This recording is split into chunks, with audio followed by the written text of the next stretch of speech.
Right వినాయకుల నిమజ్జనానికి సంబంధించి తాజా అప్డేట్స్ అందించడానికి మా కరస్పాండెంట్ కిరణ్ సిద్ధంగా ఉన్నాడు. సెక్రటేరియట్ ఫ్లైఓవర్ దగ్గర నుంచి కిరణ్ అందిస్తాడు తాజా అప్డేట్స్. కిరణ్ చెప్పండి, ఇంకా నిమజ్జనాలు ఇంకా ఎన్ని వినాయకులు క్యూలో ఉన్నాయి అసలు?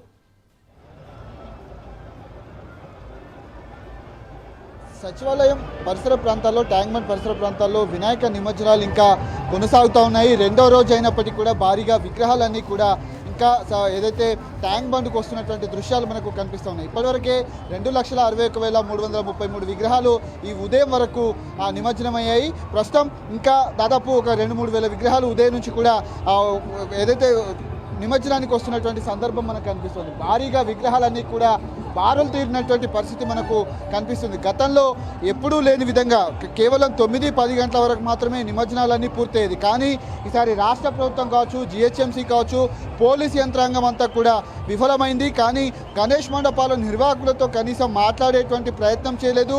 కనీసం వాళ్ళకు ఏదైతే ముందస్తుగా నిమజ్జనాలు చేయాలి, ముందుగానే వారికి విగ్రహాలన్నీ కూడా ట్యాంక్ బండ్కు తీసుకురావాలని చెప్పినప్పటికీ కూడా కనీసం అవేవి కూడా పట్టించుకోలేదు పోలీసులు. ఇప్పటికే 2-3 రోజుల నుంచి కూడా నిమజ్జనాలు కొనసాగుతున్నాయి. పోలీసులు కూడా నానా తంటాల పడుతున్నటువంటి దృశ్యాలు మనకు కనిపిస్తున్నటువంటి పరిస్థితులు. ఖాళీగా ఉన్న వైపు విగ్రహాలన్నింటినీ కూడా మూవ్ చేస్తున్నటువంటి దృశ్యాలు మనకి ఇక్కడ కనిపిస్తూ ఉన్నాయి. ఇంకా విగ్రహాలు ఏవైతే ఉన్నాయో దాదాపు మనకు కనిపిస్తున్న విగ్రహాలే ఇక్కడ కనీసం ఒక 100 నుంచి 200 విగ్రహాలు నిమజ్జనానికి వస్తున్నటువంటి దృశ్యాలు. అటు పాత బస్తీ నుంచి వచ్చేటువంటి విగ్రహాలు ఏవైతే ఉన్నాయో పాత బస్తీ విగ్రహాలన్నీ కూడా నిన్న మధ్యాహ్నం నుంచే పుషప్ చేయాలి. కానీ గంటన్నర ఆలస్యంగా ఖైరతాబాద్ మహాగణపతి నిమజ్జనానికి వచ్చినటువంటి నేపథ్యంలో కేవలం 1 గంట 45 నిమిషాల వరకు నిమజ్జనానికి పూర్తయింది. కానీ అటు బాలాపూర్ వినాయక విగ్రహం కూడా అనుకున్నటువంటి సమయానికే విగ్రహం నిమజ్జనమైంది. కానీ ఏదైతే నగరం నలుమూలల నుంచి, గల్లీల నుంచి వచ్చేటువంటి భారీ గణపయ్యలు ఏవైతే ఉన్నాయో అవన్నీ కూడా కనీసం ముందస్తు చర్యలు కూడా తీసుకోకపోవడం ఇందుకు ప్రధాన కారణం. ఇక ఒక ప్రత్యేకమైనటువంటి ఒక ముఖ్యమైన విషయం ఏంటంటే అక్కడి వరకు ట్యాంక్ బండ్ వచ్చే వరకు ఒక పాట భక్తి పాటలు పెడతా ఉన్నారు. ఇటు సచివాలయం చూడగానే పూనకం వచ్చిన విధంగా కేసీఆర్ పాటలతో ఉర్రూతలు ఊగిస్తున్నటువంటి యువత కనిపిస్తున్నటువంటి పరిస్థితులు కనిపిస్తున్నాయి. 100కు 99 వాహనాల్లో కూడా కేసీఆర్ పాటలే ఇక్కడ వినిపిస్తూ ఉన్నాయి.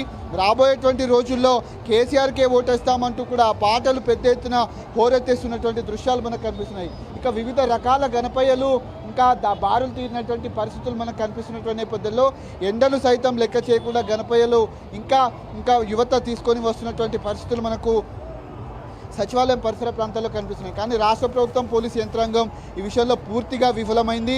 గతంలో ఏదైతే గణేష్ ఉత్సవ కమిటీలకు సంబంధించినటువంటి గణేష్ మండపాల నిర్వాహకులతో కోఆర్డినేషన్ చేసుకోవడంలో కమ్యూనికేషన్ గ్యాప్ రావడంతో పూర్తిగా, ఎందుకంటే ముందు రోజు రాత్రి నుంచే విగ్రహాలన్నీ కూడా తీసుకొని వస్తే నిమజ్జనం అనుకున్న రోజు సాయంత్రానికి నిమజ్జనాలు పూర్తయ్యేది. కానీ నిన్న రాత్రి 10 గంటల 11 గంటల నుంచి ప్రాంతం నుంచి కూడా వినాయక విగ్రహాలన్నీ కూడా ట్యాంక్ బండ్కి వస్తూ ఉన్నాయి. అటు మోయింజాయ్ మార్కెట్ నుంచి కావచ్చు, ఓల్డ్ సిటీ నుంచి కావచ్చు, ఎల్బీ నగర్ నుంచి కావచ్చు, అంతేకాకుండా ఇటువైపు సికింద్రాబాదు, బోయిన్పల్లి, అంతేకాకుండా ఉప్పలు, తార్నాక, అంతేకాకుండా ఇటు ఫిర్జాదిగూడ నుంచి పూర్తి స్థాయిలో విగ్రహాలన్నీ కూడా ఇంకా ట్యాంక్ బండ్కి వస్తున్నటువంటి పరిస్థితి. ఇటు సచివాలయం ఎదురు ప్రాంతం ఏదైతే ఉందో ఎన్టీఆర్ మార్గ్ వెళ్ళేటువంటి ప్రాంతం అంతా కూడా ఖాళీగా ఉంది. అటువైపు మాత్రమే త్వరగా వాటి విగ్రహాలన్నింటినీ కూడా మూవ్ చేస్తున్నటువంటి దృశ్యాలు అయితే మనకు కనిపిస్తూ ఉన్నాయి. పోలీసులు కొంత వచ్చినటువంటి టస్కర్ డ్రైవర్లతో కొంత దురుసుగా ప్రవర్తిస్తుండడం, వాళ్ళకు కనీస సమాచారం ఏదైతే నిదానంగా చెప్పలేకపోతున్నటువంటి పరిస్థితి, వాళ్ళను కొడుతున్నటువంటి దృశ్యాలు కూడా ఇక్కడ కనిపిస్తూ ఉన్నాయి. ఈ నేపథ్యంలోనే విగ్రహాలు ఇంకా వస్తున్నటువంటి పరిస్థితి మనకి ఇక్కడ కనిపిస్తోంది. ఇటు ఫ్లైఓవర్లు కూడా నగరంలో ఉన్నటువంటి ఖైరతాబాద్ ఫ్లైఓవర్ కావచ్చు, అంతేకాకుండా సెక్రటేరియట్ ఫ్లైఓవర్తో పాటు స్టీల్ బ్రిడ్జ్, వీటన్నిటిని కూడా ప్రస్తుతం మూసివేశారు. ట్యాంక్ బండ్ వైపు ఇంకా ట్యాంక్ బండ్ మూసివేసే ఉంది. ఇక దారి మళ్లింపు కొనసాగుతూనే ఉంది. ఏదైతే ఎన్టీఆర్ మార్గుతో పాటు ట్యాంక్ బండ్, అప్పర్ ట్యాంక్ బండ్తో పాటు పూర్తిగా ఎన్టీఆర్ మార్గు, నెక్లెస్ రోడ్డు, ఇవన్నీ కూడా పీవీ మార్గులో ఉన్నటువంటి విగ్రహాల నిమజ్జనానికి త్వరితగతిన పంపిస్తూ ఉన్నారు. కొంత విగ్రహాల తాకిడైతే తగ్గింది. ఇంకా ఇటువైపు మాత్రం మూవ్ చేసినటువంటి నేపథ్యంలో ఇటువైపు ఉన్నటువంటి విగ్రహాలు వచ్చినటువంటి పరిస్థితి కనిపిస్తుంది. ఓవైపు ఎడమ చేతి వైపు రోడ్డు అంతా కూడా ఖాళీ అయింది. కొంత విగ్రహాల సంఖ్య కూడా తగ్గినట్టుగా మనం అర్థం చేసుకోవచ్చు. ఈ నేపథ్యంలోనే వచ్చేటువంటి విగ్రహాలన్నింటినీ కూడా త్వరితగతిన నిమజ్జనం చేసేందుకు పోలీసులు కూడా నానా తంటాలు పడుతూ ఉన్నారు. అటు ట్రాఫిక్ డీసీపీ జోయల్ డేవిస్ కావచ్చు, ట్రైనీ ఐపీఎస్లు కావచ్చు, టాస్క్ ఫోర్స్ పోలీసులు కావచ్చు, సివిల్ పోలీసులు కావచ్చు, మహిళా పోలీసులతో ఎత్తెత్తున ఇక్కడ టాస్క్ ఫోర్స్ పోలీసులు అయితే విగ్రహాలన్నింటినీ తరలించేటువంటి ప్రక్రియలో పడ్డారు. ఎందుకంటే దాదాపు 2-3 రోజులు గడుస్తున్నా ఇప్పటికే విగ్రహాల కొనసాగింపు అయితే కొనసాగుతోంది, నిమజ్జనాలు కొనసాగుతూ ఉన్నాయి. నిన్న ఖైరతాబాద్ మహాగణపతి 1:45 నిమజ్జనమైన నేపథ్యంలో సాయంత్రం వరకు కూడా రోడ్లన్నీ ఖాళీగా దర్శనమిచ్చాయి. కానీ గల్లీల నుంచి వచ్చేటువంటి వినాయక విగ్రహాలు ఏవైతే ఉన్నాయో వాళ్ళ ఆటపాటలతో కొంత కాలక్షేపం చేయడంతో ఈ విగ్రహాలన్నీ కూడా రాత్రి వేళల్లో ముందుకు వచ్చినాయి. ఎందుకంటే ఈసారి ప్రత్యేకంగా పోలీసులు ఒక టస్కర్కు 2 పోలీసుల చొప్పున పెట్టారు, కానీ వాళ్ళు కనీసం వాళ్ళను పట్టించుకున్నటువంటి దాఖలాలు అయితే మనకు కనిపించట్లేదు. ఇక ప్రత్యేకంగా ఇటు కేసీఆర్ పాటలతో వచ్చినటువంటి డీజే పాటలతో ఉర్రూతులగిస్తూ అటు బీఆర్ఎస్ జెండాలతో కూడా వాళ్ళు పాటలు పెట్టుకొని తమ అభిమానాన్ని చాటుకుంటూ వస్తున్నటువంటి పరిస్థితి.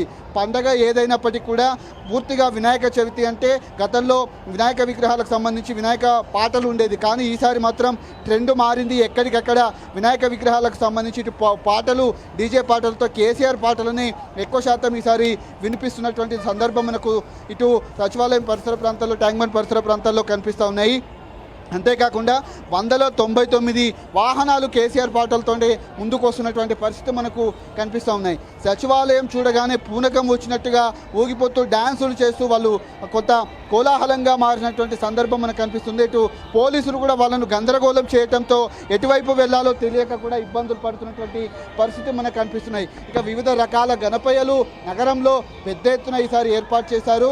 దాదాపు ఉదయం నుంచి ఒక 2 నుంచి 4 వేల విగ్రహాలు, 5 వేల విగ్రహాలు నిమజ్జనమయ్యాయి. మరొక 5-6 వేల విగ్రహాలు ఉండొచ్చు అన్నట్టుగా అంచనా వేస్తూ ఉన్నారు. ఈరోజు మధ్యాహ్నం వరకు కూడా ఈ నిమజ్జన కార్యక్రమం అయితే కొనసాగబోతోంది. ఈ నేపథ్యంలోనే పెద్ద ఎత్తున విగ్రహాల నిమజ్జనానికి సంబంధించి నిన్న మంత్రి ఇన్ఛార్జ్ మంత్రి పొన్నం ప్రభాకర్ కావచ్చు, మేయర్ గద్వాల్ విజయలక్ష్మి కావచ్చు, హైదరాబాద్ కలెక్టర్ హరిచందన కావచ్చు, జిహెచ్ఎంసీ కమిషనర్ కర్ణన్ కావచ్చు, హైదరాబాద్ సివి ఆనంద్ కావచ్చు, డీజీపీలు కూడా నిన్న ఏరియల్ వ్యూ నిర్వహించారు. కానీ రోడ్లన్నీ కూడా ఖాళీ ఉన్నాయి.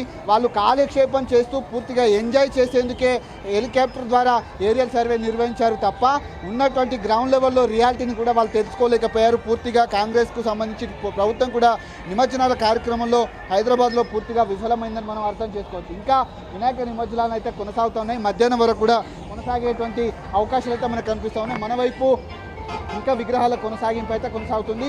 కేవలం మనకు కనిపిస్తున్నటువంటి ఒక 100-150 విగ్రహాలతో పాటు ఇంకా అరకొరగా వస్తూ ఉన్నాయి. పూర్తిగా వాటన్నిటిని దారిమలిస్తూ ఉన్నారు. గల్లీల నుంచి వచ్చేటువంటి విగ్రహాలన్నీ కూడా ఆయా ప్రాంతాల్లో ఏర్పాటు చేసినటువంటి మినీ పాండ్స్ కావచ్చు, ఆయా ప్రాంతాల్లో ఉన్నటువంటి చెరువులు ఏవైతే ఉంటాయో అక్కడ కొంత నిమజ్జనం చేసి ఈ రూట్ని కూడా క్లియర్ చేసేందుకు పోలీసులు ఇక్కడ ఇబ్బందులు పడుతున్నారు. నానా తంటాలు పడుతున్నటువంటి దృశ్యాలు అయితే మనకి ఇక్కడ ట్యాంక్ బండ్ పరిసర ప్రాంతాల్లో కనిపిస్తూ ఉన్నాయి.